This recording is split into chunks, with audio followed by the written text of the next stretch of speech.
સાધુ સમાજ એ રાજેશભાઈ મૂળ સનાતનને ટકાવી રાખવાની મહેનતમાં છે. તમે યુગોથી વર્ષોથી જુઓ તો ગામમાં સાધુ અને બ્રાહ્મણ મંદિરોની અસ્મિતા ટકાવી રાખે છે. ઘરના દીવા કરીને મંદિરોની આરતી કરી છે. આજના સમયમાં આવક ઘટતી જાય છે. ગામના ચોરા અને શિવાલયની દશાઓ જુઓ તો ધીમે ધીમે બદતર થતી જાય છે. છોકરા ભણાવવા માટે થઈને લોકો સ્થળાંતર કરતા હોય. જે દિવસે ગામમાંથી સાધુ બ્રાહ્મણો સ્થળાંતર કરશે ત્યારે ધર્મ ટકાવવો મુશ્કેલ બની જશે.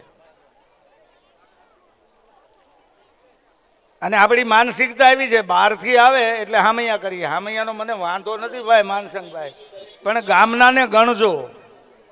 તમારા ગામના મંદિરો જે ટકાવી રાખ્યા છે, જેમણે આરતી કરી છે, ગામમાં સંસ્કૃતિ ટકાવી રાખવાનો પ્રયત્ન કર્યો છે, એવું આખું ગામ થઈને 2-3 સાધુ બ્રાહ્મણના ઘરને હાંચવવા જોઈએ. એ આપણી નૈતિક ફરજ છે. સોરો, શિવાલય, સ્મશાન અને સ્કૂલ આ સંસ્કારોના પ્રાથમિક પાયા છે.